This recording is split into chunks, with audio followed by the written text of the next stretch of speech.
ఇంకా ఇంకా ఇంకా చెప్పిండే కొన్ని ముచ్చట్లు ఎక్కడ పోయేవి ఇంకో నాకేం లేని కోరికలు ఆయనను పట్టుబట్టాలనుకున్నా పట్టుబట్టినా పని పట్టినా పడగొట్టినా పడగొట్టడమే కాదు ఆ కుర్చీలో కూర్చున్నా జీవితంలో నా లక్ష్యాన్ని నేను నెరవేర్చుకున్నా. ఏమంటున్నారు ఒకసారి మళ్ళీ వినండి. కోరికలు ఆయనను పట్టుబట్టాలనుకున్నా పట్టుబట్టినా పని పట్టినా పడగొట్టినా పడగొట్టడమే కాదు ఆ కుర్చీలో కూర్చున్నా. చూసిరా, ఆయన జీవిత లక్ష్యం ఏం పెట్టుకున్నాడు? ఎవరైనా ఏ రాజకీయ నాయకుడైనా అధికారం కోసం ఎందుకు అధికారంలోకి రావాలనుకుంటారంటే ప్రజలకు సేవ చేయడం కోసము, ప్రజలకు గత పాలకుల కంటే మంచి చేయడం కోసము, వాళ్లకు మించినటువంటి సేవలు అందించడం కోసము, చరిత్రలో మనకంటూ ఒక పేజీ లిఖించుకోవడం కోసము ఎవరైనా అధికారంలోకి రావాలని ప్రజాసేవ చేయాలని కోరుకుంటారు. కానీ మన ముఖ్యమంత్రి గారు ఇప్పుడున్నటువంటి రేవంత్ రెడ్డి గారు ఏం టార్గెట్ పెట్టుకొని వచ్చిందంట? కేసీఆర్ని జైల్లో పెట్టాలి, కేసీఆర్ను ఓడగొట్టాలి, అందుకే కేసీఆర్ మీద పగబట్టి పట్టుబట్టి కేసీఆర్ను దించినా అని చెప్పేసి ఆయన చెప్తా ఉన్నాడు. ఇవాళ ఒకసారి తెలంగాణ ప్రజలు ఇక్కడ వాస్తవాలను గమనించాలి. అంటే ప్రజల మీద ప్రేమ ఉన్నోడు ఎట్లా పోతాడు, ప్రజల మీద ప్రజల సంబంధం లేకుండా ఒక నాయకుడి మీద ద్వేషం పెంచుకొని ఆ నాయకుడిని దించడం కోసం రకరకాల కుట్రలు పన్నాగాలు చేసి ఏ రకంగా అధికారాన్ని కైవసం చేసుకొని ఇవాళ ఏ రకంగా రాజకీయ పబ్బం గడుపుకుంటూ ఏ రకంగా ఇబ్బందులకు గురి చేస్తున్నటువంటి పరిస్థితిని మనం ఇవాళ చూస్తూ ఉన్నాం. కానీ ఈ ముఖ్యమంత్రి అయిన తర్వాత సరే మీకు ఆ కోపంతోనే దింపినవి కావచ్చు, కానీ కుర్చీ ఎక్కినాక ప్రజలకు సేవ చేయాలి కదా. ప్రజలకు సేవ చేయకుండా కేసీఆర్నే ఇబ్బంది పెట్టాలనేటువంటి కార్యక్రమం. ఇంకా చూడండి ఇంకేమంటాడు. జీవితంలో నా లక్ష్యాన్ని నేను నెరవేర్చుకున్నా. మీ లక్ష్యాన్ని నెరవేర్చడానికి మీ సోదరుడిగా కష్టపడాలని నేను అనుకుంటున్నా. నాకు ఇంకేం కోరికలు లేవు. నన్ను ఇబ్బంది పెట్టినోని, నన్ను జైలు పెట్టినోని ఖచ్చితంగా జైలు నుంచి బయటకు వచ్చిన రోజు ఒక మాట చెప్పిన, తొడగొట్టి చెప్పిన, నేను పడగొట్టే వరకు కళ్ళు ముయ్యను అని చెప్పి వీళ్ళేమో సపోర్ట్ చేయకుంటున్నారు. ఆడికెళ్ళేమో జనాలేమో ఓ అని మొత్తుకున్నట్టు సౌండ్ వస్తుంటుంది. ఈ మిక్సింగ్లు ఇంకెన్ని రోజులు చేస్తారా బాబు? ఈ సావి మీడియా వల్ల ఎవరు చేస్తారో ఇది, కానీ ఈ మిక్సింగ్లు ఎన్ని రోజులు చేస్తారు? ఆడెవరు జనం కనీసం నెత్తికి తలకాయ పెట్టుకొని చూస్తారు. వీళ్ళు ఏం సోది చెప్తున్నారు రా బాబు, ప్రతిరోజు ఇదే సోది అని చెప్పేసి. ఎవరు ఈరలు లేదు, గోలలు లేవు, ఏం లేవు. కానీ ఆయన గ్యాప్లు ఇస్తుంటాడు కావాలని స్పీచ్ మధ్యలో. ఆ గ్యాప్లు ఇస్తుంటాడు, ఆ గ్యాప్ లోపల ఓ ఓ అని చెప్పేసి సౌండ్లు వస్తూ ఉంటాయి. అవన్నీ మిక్సింగే.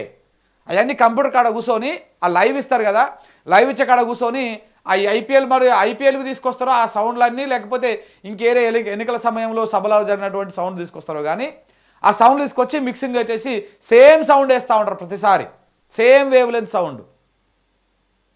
ఇక చూడ ఇంత పిఆర్ అన్నమాట. లేనటువంటి దానికి అవి ఉన్నది కదా నక్క కథ. రంగు పూసుకొని అడవిలోకి వస్తే ఇదేదో కొత్త జంతువు అని మిగతా జంతువులని భయపడట. అట్లా ఈయనను పులిం చేయడం కోసం, అమ్రాబాద్ పులిం చేయడం కోసం ఇట్లా ఇన్ని మేనేజ్మెంట్ జరుగుతూ ఉంటాయి అన్నమాట. సో కాబట్టి ఇంకా ఇందులో ఏమంటాడు, తొడగొట్టిండ. ఇగో సోదరుడిగా కష్టపడాలని నేను అనుకుంటున్నా. నాకు ఇంకేం కోరికలు లేవు.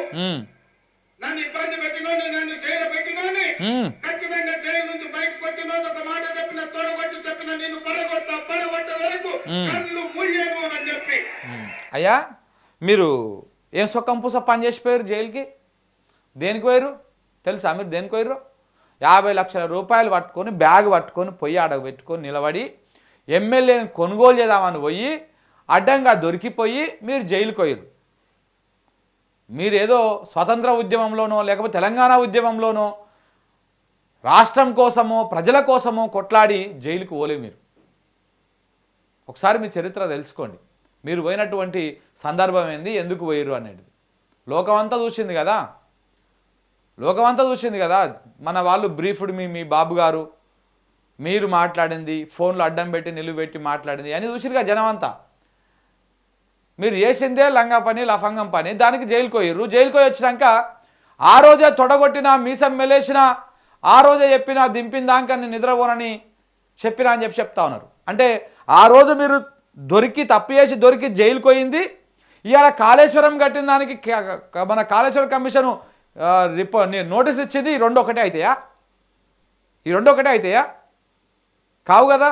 కానీ ఒక తప్పుడు ప్రచారం చేయడం కోసం మీరు చేస్తున్నటువంటి ప్రయత్నం అనేది మీరు మాట్లాడుతున్నటువంటి మాటలు బట్టి అర్థమవుతున్నది. పడగొట్టి చూపించిన ఇవాళ మీ అందరికీ నా విజ్ఞప్తి ఒక్కటే, 10 ఏళ్ళు ఆశీర్వదించండి ఈ తెలంగాణ రాష్ట్రాన్ని. వామ్మనే ఇంకా 10 సంవత్సరాలంట, 10 ఏళ్ళు ఆశీర్వదించాలంట. ఇప్పుడు అడక తినేది సరిపోదు మనకు, ఇంకా 10 ఏళ్ళు ఇస్తే ఇక మొత్తం ఒంటి మీద బట్టలు కూడా లేకుండా చేస్తావు నువ్వు. ఇప్పటికే తమ్ముడు గారి దందా, అన్నగారి దందా, మీ బంగ్లాలు, మీ కార్లు, వామ్మో మన చూసినా నేనేంది, మీ తమ్ముడు కొండలరెడ్డి కార్లు, కాన్వాయిలు, ఆయన ఫ్లెక్సీలు ఏడికెళ్ళి వచ్చినాయి మీరు? నువ్వు ఒకసారి మంత్రి కాకపోతే నువ్వు ఆఫ్టర్ ఆల్ ఎమ్మెల్యే అయినంత మాత్రమే గిన్ని పైసలు వచ్చినాయా మీకు? ఏడికెళ్ళి వచ్చినాయి ఇవన్నీ? జనాన్ని దోసుకొని తింటా ఉన్నారు మీరు. ఈ 10 ఏళ్ళు కనపడకపోతుంది, కొండలరెడ్డి కనపడకపోయా, తిరుపతి రెడ్డి కనపడకపోయా, ఎవడు కనపడకపోయే. ఇప్పుడు ఏడికెళ్ళి వచ్చినాయి? మొత్తం పరివారం మొత్తం శాంతం నాకేస్తూ ఉంది కదా తెలంగాణ వ్యాప్తంగా. ఏడ కనపడతాడా మింగేస్తూ ఉన్నారు కదా, రాకాసులు లెక్క రాబందులు లెక్క దోసుకొని తింటా ఉన్నారు కదా, కనపడుతూనే ఉన్నది కదా. ఇంకా 10 ఏళ్ళు అవకాశం ఇవ్వాలంట సారు వారికి. ఇవ్వండి ప్రజలారా, 10 ఏళ్ళు అంటే అవకాశం ఇద్దామా? 10 ఏళ్ళు అవకాశం ఇద్దామా? కథమే ఇక శిప్పచేత్రం ఆడుకొని అడక తినడమే మనం, ఇక అంతకు మించి ఇంకొకటి ఏం లేదు. $1 ట్రిలియన్ ఎకానమీగా మార్చి ప్రపంచానికి ఆదర్శంగా నిలబడి బెంగళూరు, చెన్నై, ముంబై, ఢిల్లీతో కాదు న్యూయార్క్, టోక్యో, జపాన్ దేశాలతో పోటీ పడే విధంగా అబ్బా ఈ రకంగా మీరు పరిపాలన చేస్తే న్యూయార్క్, టోక్యో, జపాన్తో పోటీ పడతారట. అయిన బెంగళూరు, చెన్నైయో ఇవో కాదు, ఢిల్లో కాదు, మనము దాంతో పోటీ పడతాం. టోక్యో తోటి, న్యూయార్క్ తోటి, జపాన్తో పోటీ పడతారంట. మన ఆర్థిక వ్యవస్థను చాలా బలంగా చేస్తారంట. ఎట్లా? హైడ్రా పెట్టా లేకపోతే మీ తమ్ముళ్ళని మీ అన్నలను పంపించి సంచులు మోసుకొచ్చుకునే కార్యక్రమంలోనా? ఇంకొక 10 ఏళ్ళు ఇస్తే తెలంగాణలో ఉన్నటువంటి ప్రతి పేదోడు ఇంకింత పేదోడుగా మారిపోతాడు. మధ్యతరగతి కుటుంబం పేద కుటుంబం మారిపోతుంది, పేద కుటుంబం నిరుపేద కుటుంబంగా మారిపోతుంది, నిరుపేద కుటుంబం చచ్చిపోతుంది.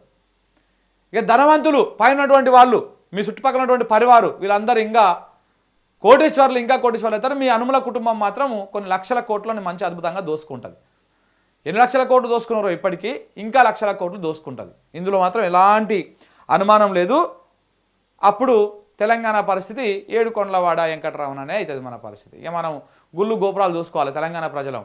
ఎందుకంటే ఇక డిమాండ్ పెరుగుతుంది. ఆడ పోయి మన ఆడ కూర్చొని అడక తినాలి. ఇంకా మీరు 10 ఏళ్ళు పరిపాలన చేస్తే అంతకు మించి ఇంకొకటి ఏం లేదు. తెలంగాణ రాష్ట్రాన్ని అభివృద్ధి పదం వైపు నడిపించే శక్తిని మీరు ఇవ్వండి మిత్రులారా. మీరు ఇచ్చే ఇంకొకటి ఏమంటాడు, ఇవాళ ఒక్క నోటీస్ ఇస్తేనే ఆయన ఆగమాగం అవుతున్నాడు. నెలల కొద్ది జైళ్ళలో కడిపి మేమేమనుకోవాలి?